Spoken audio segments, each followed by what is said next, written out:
지난 시간에 이사야 6장 1절부터 7절 말씀을 통해서 살펴본 말씀은 이사야가 본 환상에 관한 말씀이었습니다.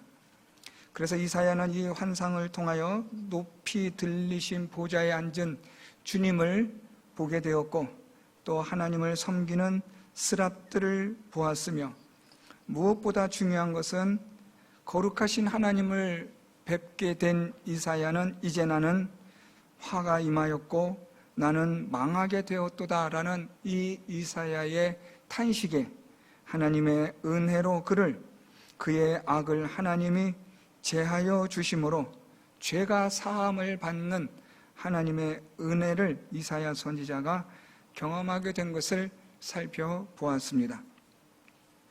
오늘 말씀은 이사야의 이 환상 이후에 이사야 선지자가 하나님의 목소리를 듣게 되는 말씀으로 시작합니다. 6장 1절에 내가 본즉 이라고 기록되어진 하나님의 환상에 대한 이 봄에 대한 사건은 오늘 말씀 8절로 시작되어지는 내가 또 주의 목소리를 들으니 라는 것으로 새로운 전기를 맞게 됩니다. 하나님은 이사야 선지자에게 하나님의 거룩한 환상을 보여주신 후에 이제 하나님의 음성을 듣게 하십니다. 주의 말씀을 듣게 하시고 주의 말씀을 통해서 하나님이 원하시고 계획하시는 바를 하나님이 이루신다라는 것입니다. 이 두 가지를 우리가 잘 보셔야 됩니다. 첫째로는 환상을 보았고, 두 번째는 하나님의 음성을 들은 것인데, 앞에 1절부터 7절까지의 이 환상을 본 이것은 오늘 본문 8절부터 13절을 위한 예비적 본문이라고 보시면 됩니다.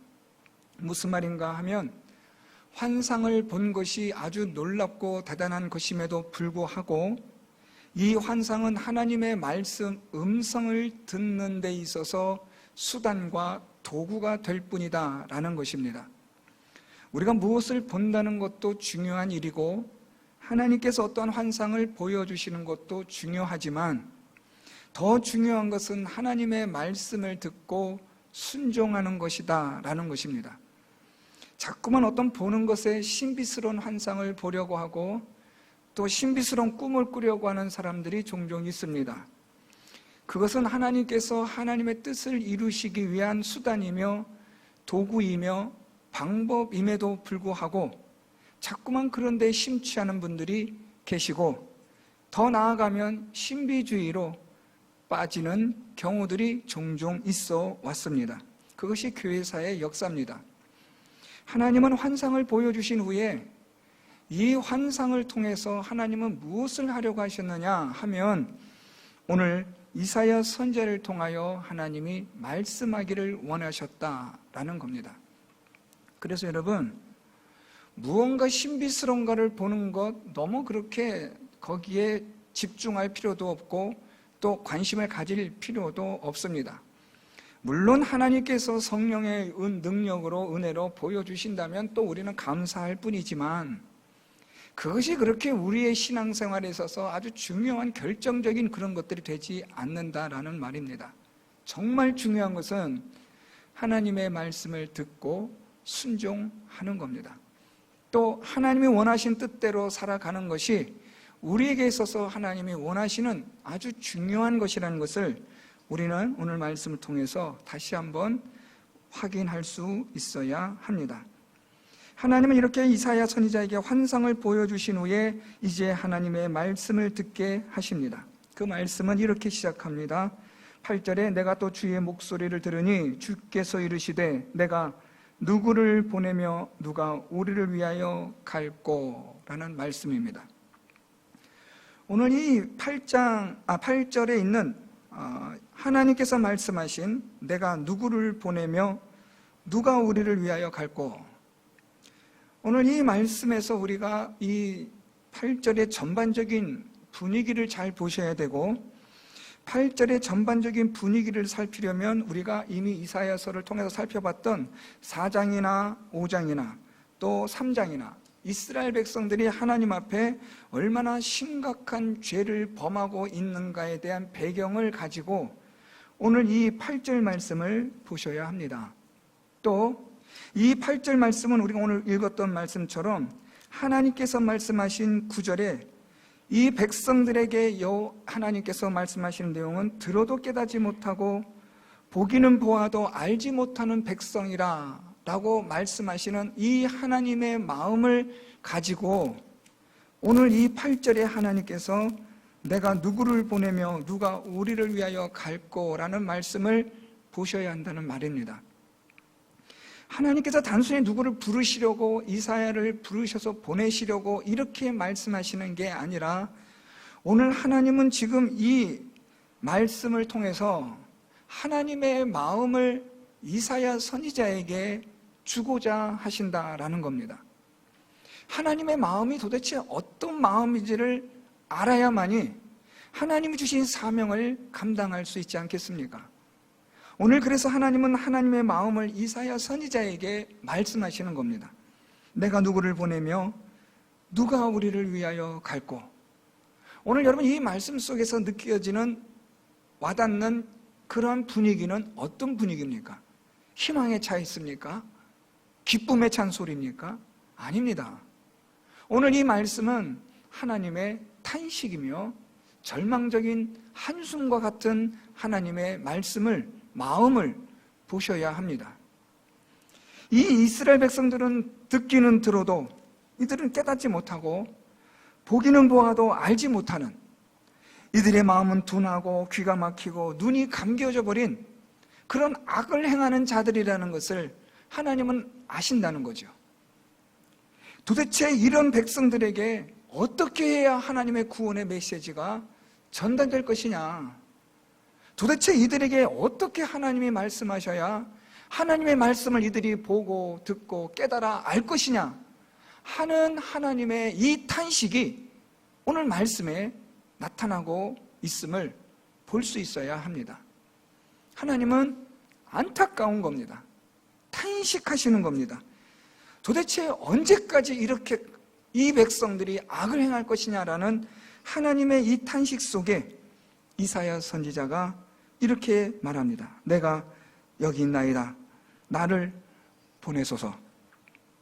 오늘 이 말씀은 보통 선교사 파송하는 예배나 또 그런 류의 예배들을 가면 아주 단골 말씀으로 자주 등장하는 본문 내용입니다. 그렇지만 여러분 오늘 여기서 이사야 선지자는 하나님 제가 가겠습니다 라는 호언장담의 그런 분위기를 보셨다면 이 성경은 잘못 읽고 있는 겁니다. 오늘 이사야 선지자가 하나님 앞에 내가 여기 있나이다, 나를 보내소서라고 말하는 이 이사야의 이 고백 속에는 하나님의 그 탄식하는 그 마음을 이 이사야 선지자가 하나님 주신 마음을 받았다, 가졌다라는 것입니다. 그래서 이 이사야 선지자는 하나님의 이 탄식하는 마음에 그의 마음이 불일 듯이 일어나는 안타까운 열심이 일어나게 되는 겁니다. 오늘 이 깨닫지도 못하고 알지도 못하는 이 백성들에 대하여 도대체 어떻게 하여야 우리의 마음을, 하나님의 마음을 제대로 전달할 수 있는 사람이 누가 있을까 하는 이러한 하나님의 탄식에 대해서 이사야 선지자는 아주 안타까운 마음으로, 탄식하는 마음으로 하나님 제가 한번 해보겠습니다 하는 그런 하나님의 마음을 지금 공감하고 있다라는 그런 의미로 이 이사야의 고백을 보셔야 합니다. 오늘 이 이사야의 이 고백은 그냥 하나님의 이 탄식으로 인하여 야 빨리 내가 가야겠다 하는 이렇게 연결되어지는 게 아니라 이미 이사야는 이런 마음들이 하나님 앞에 내가 여기 있습니다, 나를 보내주십시오, 하나님 제가 여기 있습니다, 언제든지 저를 사용하여 주십시오 라는 이 마음은 이미 이 하나님의 말씀을 듣기 전에 생겨나고 있었습니다. 어디서 그랬을까요? 지난 시간 우리가 살펴보았던 환상의 사건을 다시 보셔야 합니다. 우리 지난 시간 말씀에 6절 말씀을 올라가면 그때의 그 스랍 중에 하나가 부젓가락으로 제단에서 집은 바 핀 숯을 손에 가지고 내게로 날아와서 그것을 내 입술에 대며 이르되 보라 이것이 내 입에 닿았으니 내 악이 제하여 졌고 내 죄가 사하여 졌느니라. 오늘 이사야 선지자가 하나님의 은혜로 그의 악이 그의 죄가 제하여졌고 사하여짐을 받습니다. 원래 이사야는 어떤 존재였냐면 5절에 입술이 부정한 사람이고 죄와 악 있는 자로 하나님 앞에서 나는 망하게 되었고 나는 이제 화가 임한 자가 되었다라고 그렇게 고백을 하고 있습니다. 하나님 앞에서 우리 모두는 어떤 존재이냐면 우리는 망하는 존재입니다. 하나님의 진노의 심판이 우리 머리 위에 있고 우리는 이 세상에서 멸망받는 존재들입니다. 그래서 우리는 하나님 앞에서 우리는 화가 있는 자요, 하나님 앞에서 우리는 망하는 자요, 하나님 앞에서 심판을 우리가 기다리는 그런 자들인데 하나님의 은혜가 임하여 우리의 죄와 악이 사함을 받고 용서함을 받아 생명을 얻게 되었다는 것입니다. 이사야 선지자는 하나님의 은혜와 하나님의 사랑으로 멸망받을 자리에서 망할 자리에서 화가 임한 자리에서 그는 구원을 받고 생명을 얻은 겁니다.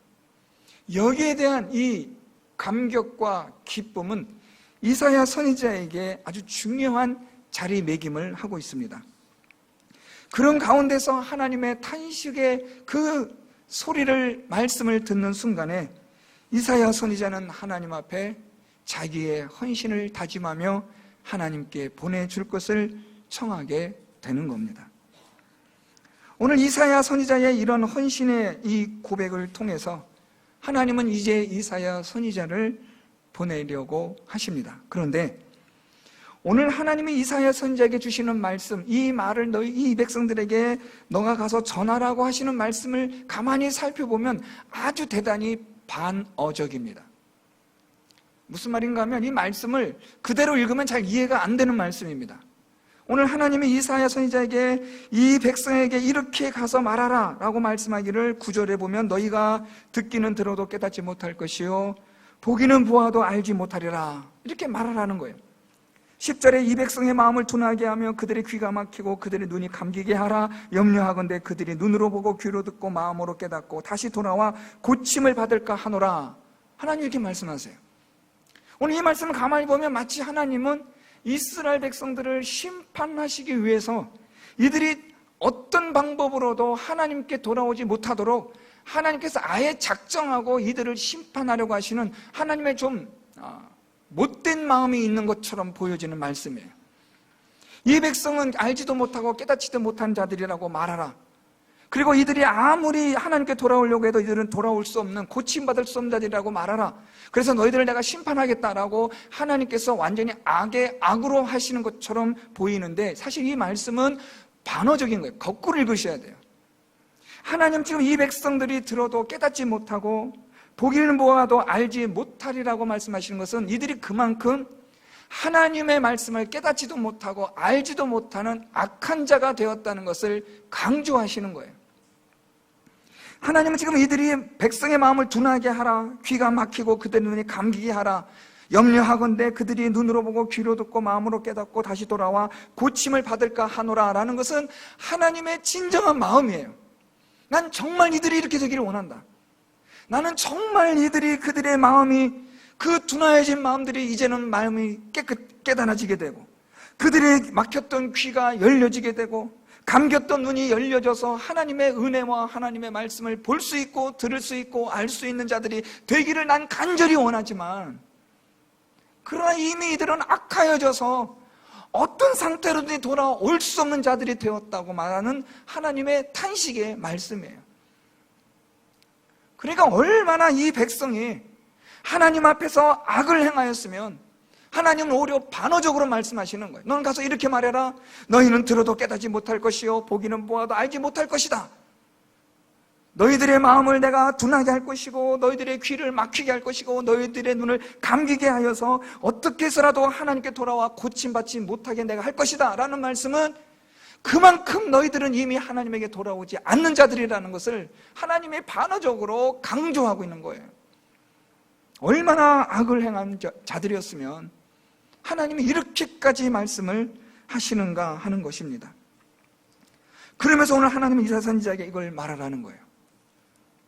자, 여러분, 오늘 이 말씀을 묵상하면서 하나님의 마음은 그렇다 치고 이 말씀을 듣고 이제 순종하여 가려는 이사야 선지자는 참 난감합니다. 하나님 말씀을 전해야 되는데 결과는 불보듯이 뻔한 겁니다. 이들은 들어도 깨닫지 못할 것이고 보기는 보아도 알지 못할 것임을 알고 있는 거예요. 이들에게 아무리 하나님의 말씀을 전해도 이미 이들의 마음은 둔하여져 있고 이들의 귀는 막혀 있고 이들의 눈은 감겨져 있어서 하나님에게로 절대로 돌아오지 않을 사람이라는 것을 이사야 선지자는 하나님의 말씀을 통해서 알고 있단 말이에요. 그런데 오늘 하나님은 이 이사야 선지자에게 그에게 말씀하시기를 누구를 보낼까? 누가 우리를 갈거라는 하나님의 이 탄식의 이 말씀을 이사야 선지자에게 듣게 하심으로 이사야 선지자가 내가 여기 있나이다 나를 보내소서 하고 이제 가는데 문제는 뭐냐면 자기가 아무리 사역을 한다 할지라도 아무리 하나님의 말씀을 알게 하고 깨닫게 하고 열심을 다한다 할지라도 이들은 돌아오지 않을 것이라는 거죠. 뉘우치지 않을 것이고 깨닫지도 못할 것이고 알지도 않을 것이고 아무리 말한다 할지라도 이들의 마음은 둔하여져 있고 귀는 닫혀져 있고 눈은 보지 못하는 이런 자들에게 도대체 내가 가서 무슨 말을 하겠느냐라는 겁니다. 이미 결과는 다 나와 있는데 가서 사역은 해야 되고 하나님 말씀대로 순종은 해야 되는데 이게 도대체 어떻게 해야 되는 것이냐는 거죠. 이미 답은 나와 있는 것을 알면서도 그래도 하나님께서 말씀하심으로 가라 해서 이젠 가기는 가는데 이사야 선지자는 답답한 거예요. 그래서 이사야 선지자가 하나님께 묻습니다. 11절 내가 이르되 주여 어느 때까지니까. 참 저는 이 이사야 선지자의 마음을 제가 100번을 이해하지 못한다 할지라도 아주 조금은 알 것 같아요. 답이 없는 이 사람들한테 깨닫지도 못하고 알지도 못하고 마음이 둔하여 관심도 없고 들으려고 하지도 않고 보려고 하지도 않는 이들에게 하나님의 말씀을 전한다는 게 얼마나 힘듭니까? 얼마나 어려운 일입니까? 열매가 없는 걸 알면서 씨를 뿌리는 자체가 얼마나 이게 헛된 일입니까? 여러분 우리가 무언가에 열매가 있고 하면 그나마 소망이라도 있지 않겠어요? 어떤 열매도 있지 않은 상황 가운데서 이 사명을 감당하려니 이사야 선지자도 죽겠는 거라. 그래서 오늘 하나님께 묻습니다. 하나님 도대체 어느 때까지니까? 하나님 제가 어느 때까지 이 사명을 감당해야 합니까? 참 이 이사야 선지자의 이 비통한 마음을 여러분들이 조금 느끼실지 모르겠어요. 그러자 하나님께서 말씀하십니다. 11절의 중반절부터 보면 주께서 대답하시되 성읍들은 황폐하여 주민이 없으며 가옥들에는 사람이 없고 이 토지는 황폐하게 되며 여호와께서 사람들을 멀리 옮기셔서 12절입니다. 이 땅 가운데에 황폐한 곳이 많을 때까지니라. 오늘 여러분 이 11절 12절 하나님의 말씀을 정리하면 황폐하게 되며 황폐한 곳이 많을 때까지 완전히 못쓰게 될 때까지라는 거예요. 이 말씀은 바벨론 포로에 의해서 완전히 멸망하여 사로잡혀 갈 때까지라는 거예요. 그때까지 너는 이 사명을 감당해라. 물론 이 이사야 선지자는 그 전에 죽습니다. 바벨론 포로로 사로잡혀 가는 것도 보지 못하고 이사야 선지자는 죽지만 하나님께서는 이때까지도 이스라엘 백성들의 그 악함이 있을 것이라고 말씀하는 거예요. 이 사명을 예레미야 선지자가 계속해서 감당하지만 이때 황폐한 곳이 될 때까지 이들은 이렇게 악한 일을 계속할 것이라. 깨닫지도 못하고 알지도 못하고 마음이 둔하여 알지도 않고 눈으로 보지도 않고 귀로 들으려 하지도 않는 이 때가 철저하게 멸망할 때까지라 하나님은 그렇게 말씀하시는 거예요. 자, 그럼에도 불구하고 왜 이걸 해야 되느냐라는 의문이 남습니다. 어차피 멸망할 거잖아요. 하나님 어차피 이들 다 멸망시키시고 악으로 인하 이들은 심판받아 멸망될 것이지 않습니까? 그럼에도 불구하고 저를 보내시는 이유가 그럼 무엇입니까?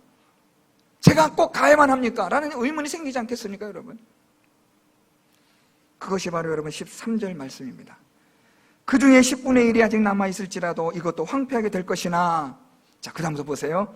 밤나무와 상수리나무가 배임을 당하여도 그 그루터기는 남아있는 것 같이 거룩한 씨가 이 땅의 그루터기니라.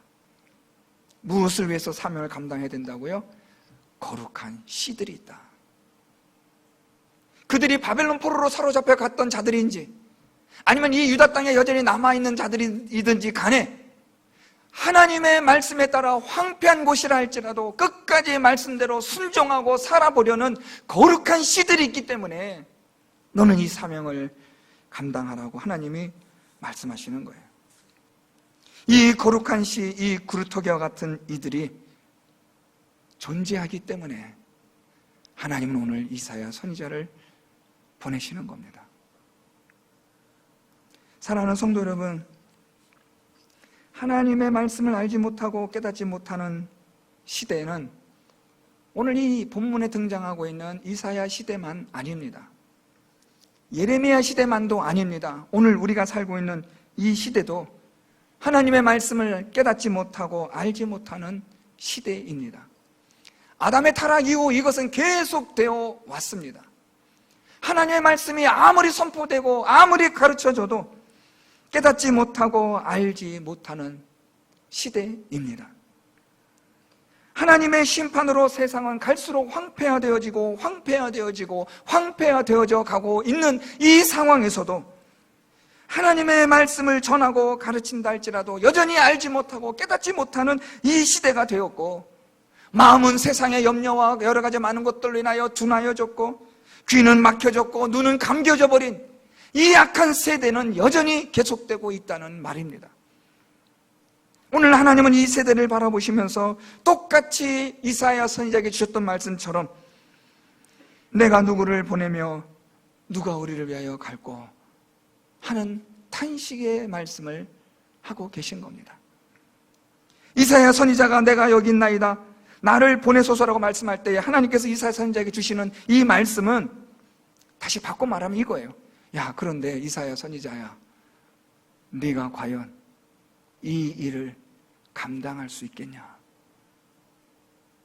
아무리 이야기해도 알지 못하고 깨닫지 못하는 자들인데, 그들의 마음은 둔하여졌고 귀는 닫혀졌고 눈은 감겨져 있는 이들인데 너가 이 일을 할 수 있겠냐? 하는 하나님의 말씀이 오늘 본문에 등장하고 있는 겁니다. 그럼에도 불구하고 이사야 선지자를 보내시는 하나님은 거룩한 씨들이 있기 때문입니다.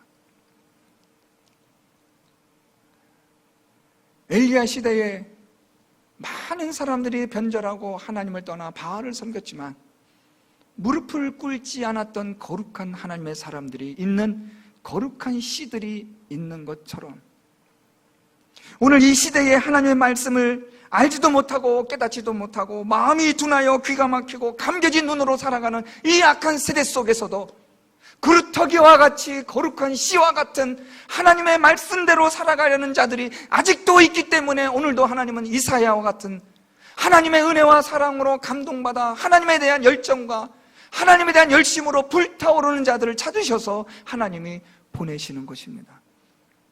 열매가 없어도 말입니다. 여러분, 믿음 생활 하시다 보면 열매가 없을 때 경험할 때 있지 않습니까? 믿음 생활 하다 보면 하나님께서 거기에 맞는 여러 가지 것들을 주시면 신나서 열심히 할 텐데 우리의 믿음 생활이 갈수록 더 힘들어지고 어려워지는 것을 경험할 때가 얼마나 많습니까? 그럼에도 불구하고 우리가 이 믿음의 길을 걸어가야 하는 것은 하나님의 거룩한 씨, 성령께서 우리 안에 주시는 그 믿음의 역사이기 때문입니다. 하나님 주신 그 거룩한 씨, 성령으로 말미암아 오늘도 우리는 이 믿음의 길을, 오늘도 많은 사람들이 깨닫지 못하고 알지 못하는 이 길을 가야만 하는 것입니다. 사람들의 마음은 둔해져 있고 그들의 귀는 닫혀 있고 그들의 눈은 감겨져 있는 이 악한 세대를 살아가는 우리들이 하나님의 말씀으로 성령의 인도하심을 따라 하나님의 말씀으로 우리가 깨닫고 알므로 우리의 마음이 하나님 앞에 예민하고 우리의 귀와 눈이 열려져서 진리의 길을 따라가는 믿음의 길을 걸어가는 이러한 하나님의 거룩한 씨와 같은 자들의 삶이 계속되어져야 한다는 말입니다. 오늘 이사야 선지자를 통하여 하나님 주신 말씀은 그냥 어떤 특별한 사람을 또는 어떤 한 나라를 민족을 위해서 파송하는 선교사를 위한 말씀이 아니라 이 깨닫지도 못하고 알지도 못하는 죄와 악이 가득한 이 세상에서 믿음의 길을 가기 위하여 거룩한 시 성령 하나님과 동행하며 살아가는 모든 성도들에게 주시는 하나님의 말씀인 줄 믿습니다. 여러분, 믿음의 열매가 없어도 포기하지 마십시오. 눈에 보이지 않고 손에 잡히지 않는다고 해서 주저앉지 마시고 거룩한 시 성령께서 주시는 믿음을 가지고 이 믿음의 길을 끝까지 걸어가시는 성도 여러분들이 될 수 있기를 바랍니다. 저는 오늘 말씀을 마치면서 이 말씀을 준비하는 가운데 언더우드 선교사님 기도문이 생각이 났습니다.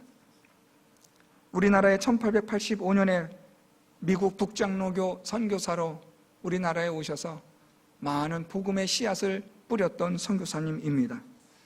이 언더우드 선교사님의 기도문은 유명한데요, 그 중에 마지막 기도문을 제가 읽어드리고 마치려고 합니다.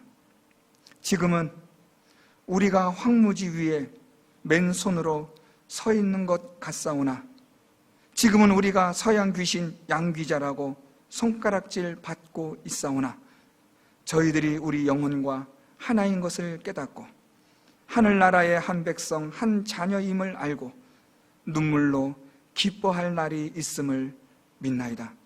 지금은 예배드릴 예배당도 없고 학교도 없고 그저 경계와 의심과 멸시와 천대함이 가득한 곳이지만 이곳이 머지않아 은총의 땅이 되리라는 것을 믿습니다. 주여, 오직 제 믿음을 붙잡아 주소서.